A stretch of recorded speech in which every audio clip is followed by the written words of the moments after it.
Guys, Wave Squadron back, and we are going to talk about all the stuff we saw at the Skeleton Crew section of the Lucasfilm Showcase. Yes. Which there was a little bit of a trailer we got to watch, but they haven't released it. They have not.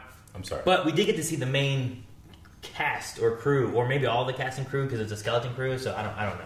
But almost all. There was one of the kids missing. one was sick. There was one kid that was sick and couldn't be there on the panel. And there was one character we saw from the trailer that I'm fairly certain we recognized from Mandalorian. I don't remember. I forgot. Which character? The pirate. Oh, You're so right. Yeah, How that's did I right. forget about that's that? right. So So the main, I guess the main character. I don't know if Jude Law is going to be the main character. I think Jude Law's the mentor character to our main characters. Yeah, and like I didn't get a good feel of like what exactly the story is going to be about in this. Yeah. Like they use words like Amblin, Spielberg, Goonies, yeah, right? like a show that is starring children and is very much going to be for kids, but as you know, when you watch those old movies too, like to entertain all ages as well. Like Goonies, I like now. It's not. Of course. I mean, kids. Stranger Things is one of the biggest shows ever. You know. Yeah. And I imagine they're going. Stranger That's the Things feel I imagine, right? Yeah, absolutely. So, like, one of my thoughts was like, well, what if they have this mentor Jude Law character, and what if it's like these kids have to save him or something, you know? So now it is like it's about the kids doing something to save. Yeah, I mean, it's it was just described as kids going on a space adventure, and not necessarily by choice. Yeah, and I mean, I was instantly reminded of stuff like the Gathering episodes from Clone Wars. Okay, right? Yeah. Maybe like that type of tone, but this one feels like when we saw that trailer, the budget seemed crazy to me. Looked great. Like I couldn't believe what I was seeing in terms of television. The character design on the kids was really cool. Yes, absolutely. One of the kids had like this little visor thing too that came down, and like they seemed to be maybe more techie or something like that. So it'd be cool to see if like each of the kids kind of have like their own little like perks and things they can do. The visor reminded me of like extra equipment that you can get in like Nice Little Republic and SWTOR, right? Yeah. But they brought the kids out that were that playing on these. We don't know the name of their characters or anything. I don't believe so. But you could instantly tell that those kids had a lot of personality, and they are joining a group of child actors like little Leia, which I mean, full of personality. Vivian, right? We saw Vivian today. I got to meet her today as well. Did you? I got an autograph from her. She is so cool. Yeah, I mean, I put like her and Gwendolyn Christie as like just do a panel with those two. I'll watch it for 3 hours. Yeah. But anyway, those kids came on, but not only did they seem like they had a lot of personality themselves, you could really tell that they had bonded during the course of filming this, because whenever one of my favorite things of actually being in the room at Celebration isn't just seeing exclusive stuff. It's that you can, if you're not focusing too much on it, which the first time I was, but you can, if you look down, you can see the actors like either sitting or standing and watching it. Many of them for the first time, and those kids were holding each other so tight. Yeah, and like as it was happening, they were jumping up and down like. It's like they weren't part of it. It's so fun, right? Because like this stuff that they're doing, like you're not necessarily seeing the exact same thing that's going to be on camera, right? There's so many elements of it where, well, you're just filming this part, and the other part of the scene is being filmed later, and you're not even actually interacting with whatever it is. So to get to see this for the first time, which a lot of the people in some of these trailers and stuff, the actors like, that's my first time seeing it with you guys, but there's the energy in the room is just so high because everyone's excited for what this new content's going to be. There's something about, especially those kids at that age, that when the actors say stuff like, "Hey, this is our first time seeing it, we're all excited." Like, one, I believe you, but you're also professional actors and you're there to market something. Yeah, so. I'm not saying that it's never genuine, but it could not be genuine sometimes. But those kids, I've never seen it more genuine. Like they were just so any of their raw emotion back. Yeah, it was really exciting to see those kids just see the fruit of their labor. Yeah, instead of just seeing one little puzzle piece of one scene of dialogue that they've done 20 times to get it right, they get to see the whole puzzle that's fully assembled in front of them. It's great. I think the thing I was excited the most when they brought the directors in on a video, like you could see blue screen, and they had a model in front of them, right?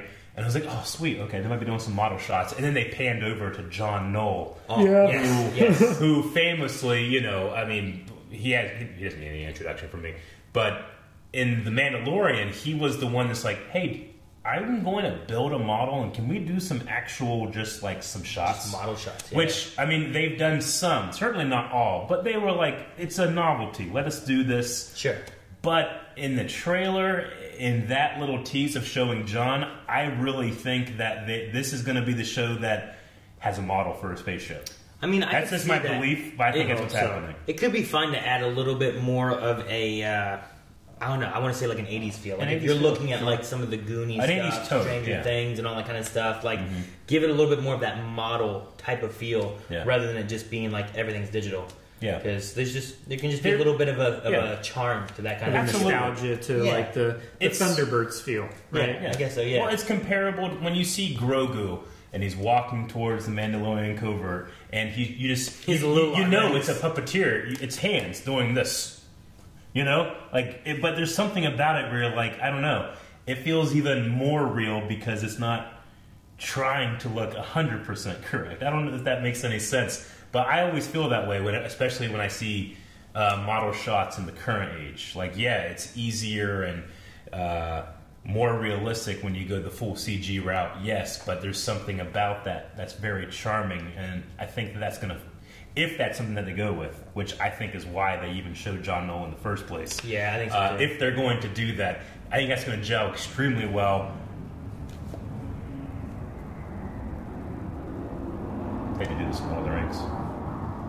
What I think will go very well with that, like if they're going to go with a model look, having like a kid's tone can gel with that really well. I think, right? Sure. It just has like a certain feel to it, but obviously very high budget as well because not only did that trailer look good, but you got an actor like Jude Law coming in too. Yeah.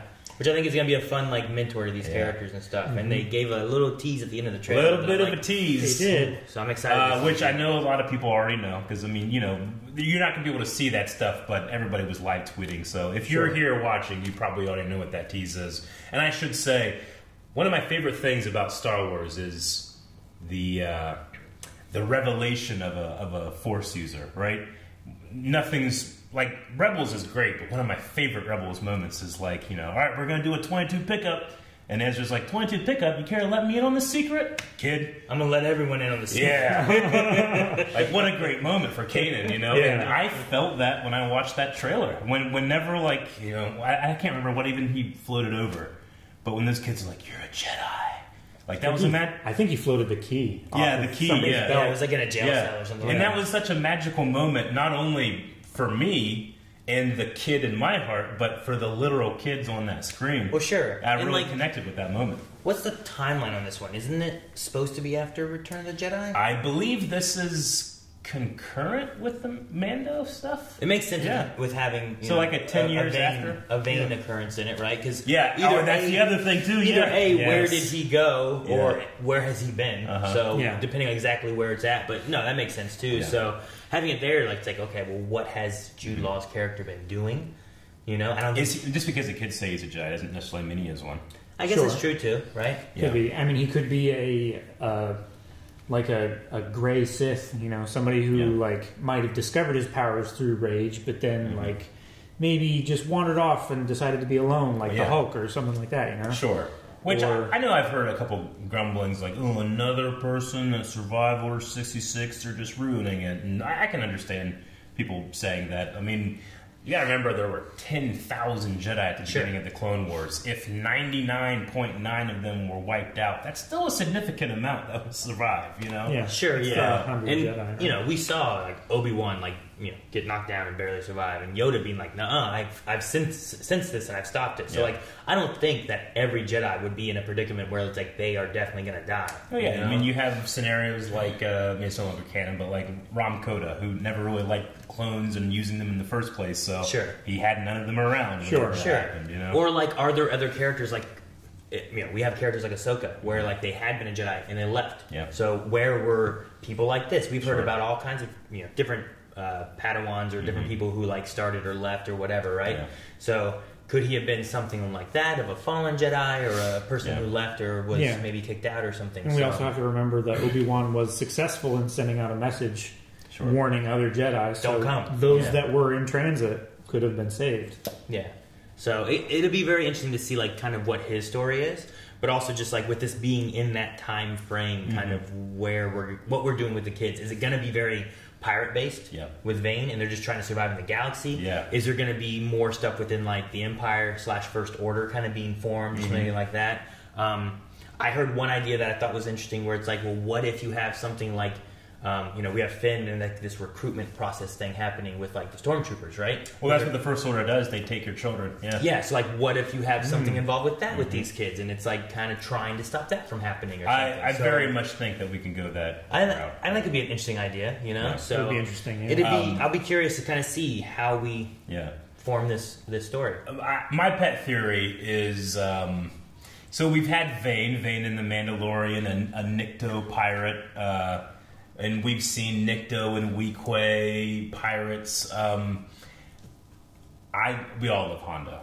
Sure. And Hondo is a bad man. But you know what Hondo loves? He loves kids. He loves kids. I think that Hondo and Akka might fit really well in a Skeleton Crew cast. That could be cool. He would be really interesting among these other characters. And his Ugnaught first man. Yeah. His crew. Yeah, his crew. No, because we don't know how Hondo lost his crew, do we? No, not exactly. No. In the time of Rebels, and we know that he's still kicking around in the time of Galaxy's Edge, at least. Sure. Yeah. And I mean, he has no love for the Empire, right? We see him helping with Rebels and stuff like that too. And if he's still around, like, even if the kids get into a scrape with the pirates, and then Hondo's involved with that, Empire shows up. He's not going to be necessarily friendly with the Empire. Yeah. Not if there's a profit. If it's profit, he'll do what he can. Yeah. There was nothing at the panel or anything saying that. That was just like these are all speculation. One of my feelings I had when it was like that. You have Vane in there. You have a pirate. We're only 1 degree away from having the pirate. Yeah. Depending on whether this is before or after the Mandalorian, we could find out more about Grief Karga's history with Vane. Yeah, we could maybe. Mm-hmm.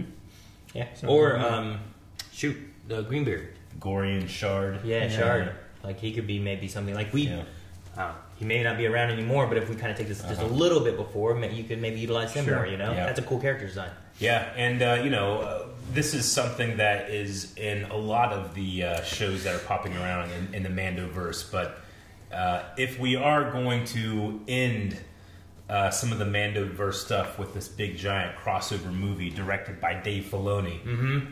Don't be surprised if we don't get some teases of a certain Grand Admiral in the show in this time period as well. It's true. Yeah. No, a lot of cool things, a lot of cool speculations we can have and stuff, but I feel like for the most part, we got a little bit of information, not too much.